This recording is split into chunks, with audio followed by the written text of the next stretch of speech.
Hello friends, how are you. I hope कि आप सभी बिल्कुल ठीक हैं और अपने एग्जाम्स की प्रिपरेशंस कर रहे हैं। JFWCE के लिए ही एक और वीडियो कवर करेंगे आज हम जॉर्ज ऑरवेल के एनिमल फॉर्म के MCQs।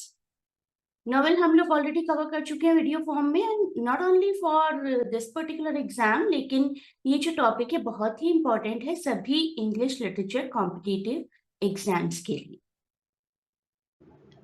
बहुत ही जल्दी मैं आप सबको वीडियोस के साथ साथ PDF भी अवेल करवा दूंगी। In the mean while you can join this channel. जो भी इंफॉर्मेशन होगी इसी चैनल पर आएगी initially.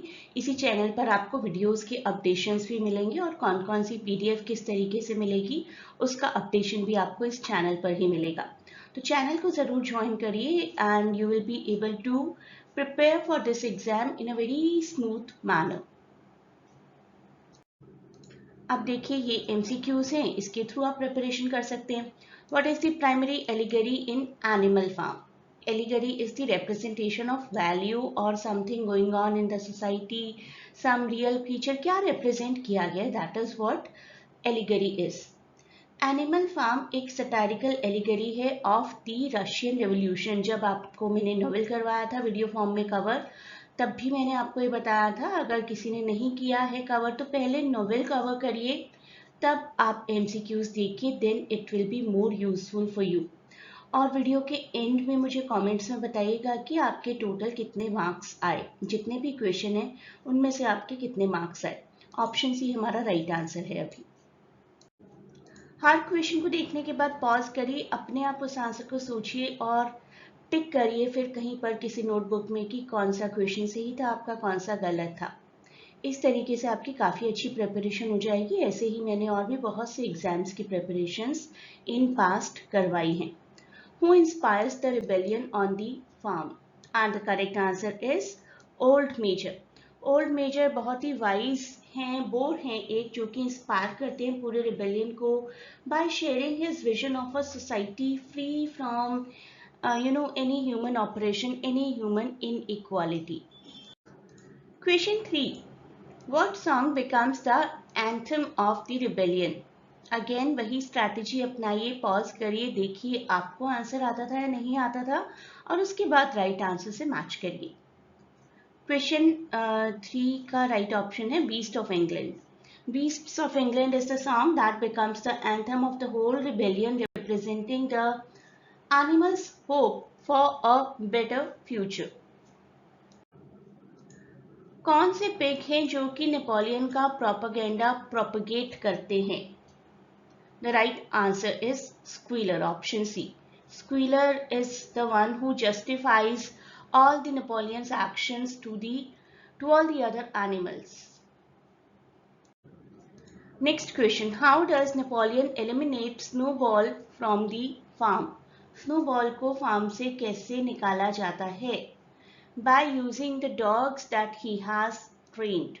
Napoleon uses his trained dogs to chase Snowball away from the farm, consolidating his own huge power.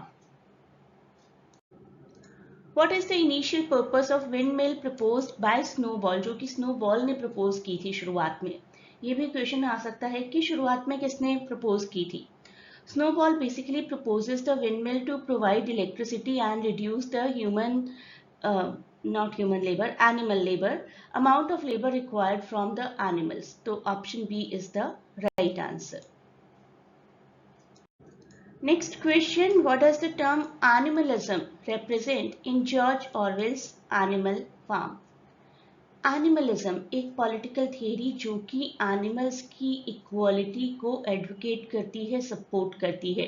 तो जैसे हम ह्यूमनिज्म वर्ड यूज करते हैं ना ह्यूमंस अपने लिए, उसी तरीके से एनिमलिज्म वर्ड यूज किया गया।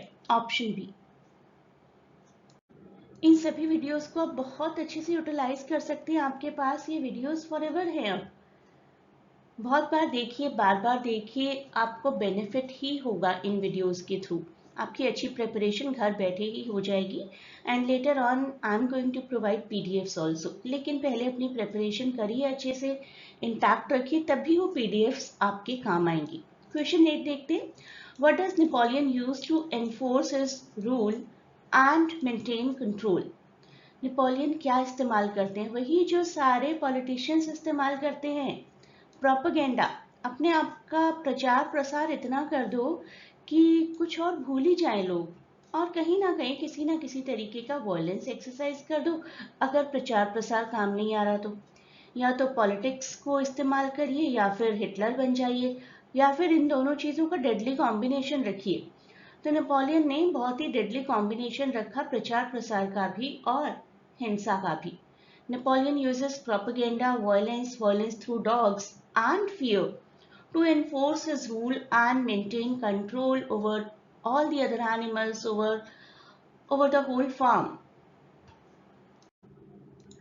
What event does Napoleon blame Snowball for to consolidate his power? The destruction of the windmill. Napoleon Snowball को ब्लेम करते हैं विंडमिल के डिस्ट्रक्शन के लिए, using it as an opportunity to strengthen his own control and to justify his harsh measures. कुछ commandments थी, वो तो आपको याद ही होगी, और बहुत चांसेस है कि कमांडमेंट्स में से आपको क्वेश्चंस आए। तो मैंने आपको जो वीडियो करवाया उसमें कमांडमेंट्स के बारे में डिटेल में बताया है। What change occurs in the commandments to justify the pig's drink of alcohol? No animal shall drink alcohol, ये तो पहले ही था, तो ये आंसर नहीं है।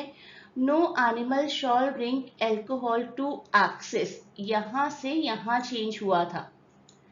आपको रिवर्स क्वेश्चन भी आ सकता है कि ये कमांडमेंट पहले क्या थी? तो पहले ये कमांडमेंट थी ऑप्शन ए के जैसी, no animal shall drink alcohol. Alcohol पीना ही नहीं है ना, क्यों पीना है? एक्सेस, उसकी लिमिट कौन तय करता है? कोई भी तय नहीं करता। कोई भी इंसान जो ड्रिंक करता है कभी नहीं कहेगा कि मैंने इतनी पी ली है कि मैं बहक गया हूँ, नहीं, मैंने लिमिट में पी है। तो ये सेंटेंस तो बिल्कुल ही गलत है। This is the right one, नहीं पीनी तो नहीं पीनी, that should be the commandment.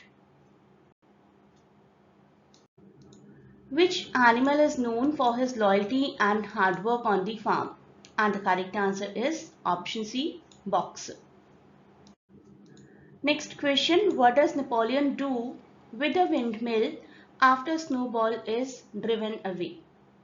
Napoleon orders the construction of the windmill to continue despite the farm's declining productivity and initial failure of the project. लेकिन order दे दिया ना, तो दे दिया। He orders its construction to continue. This is the right one. Next question, what do the pigs eventually start doing that mirrors human behavior? Ultimately power किसी के हाथ में आ जाती है तो बिल्कुल वैसा ही बिहेवियर होना शुरू हो जाएगा जैसे कि ह्यूमन पॉलिटिशियंस करते हैं।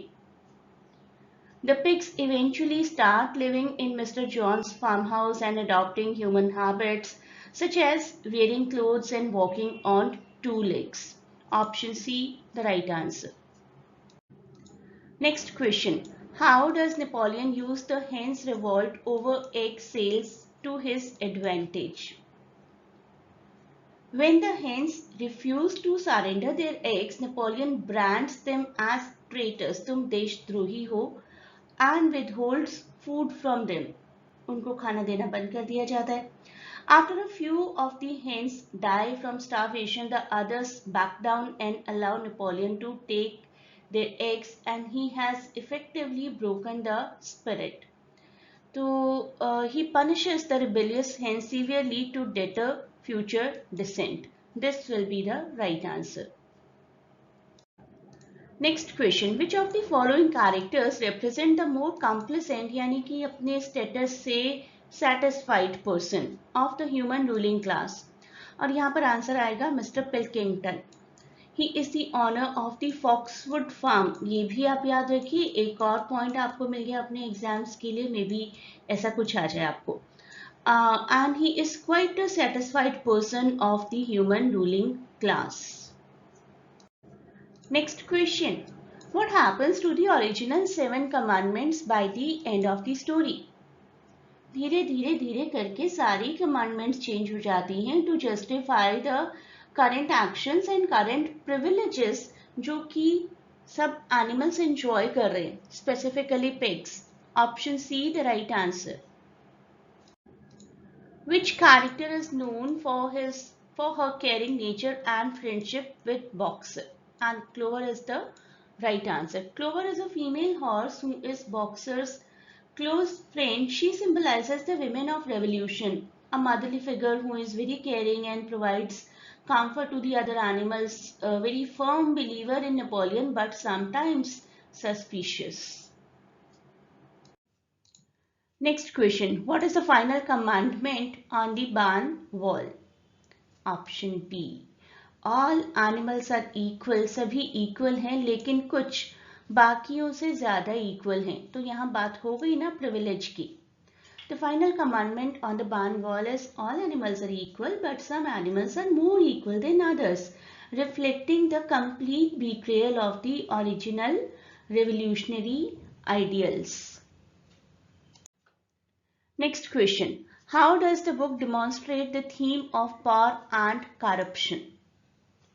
By showing how Napoleon and the pigs become as oppressive and corrupt as humans they replaced. जितने उन्होंने बड़ी बड़ी बातें की थी ना, हम इन ऑपरेसिव ह्यूमंस को रिप्लेस करेंगे, यूटोपियन सोसाइटी लेकर आएंगे, इक्वल जस्ट होगा सब कुछ, वो सब कुछ खत्म हो गया आफ्टर टेकिंग द पावर, और वैसा ही चलने लगा जैसा कि ऑपरेसिव ह्यूमंस उन्हें चलाते थे. Option B is the right answer. Next question. What role do the dogs play in Napoleon's regime?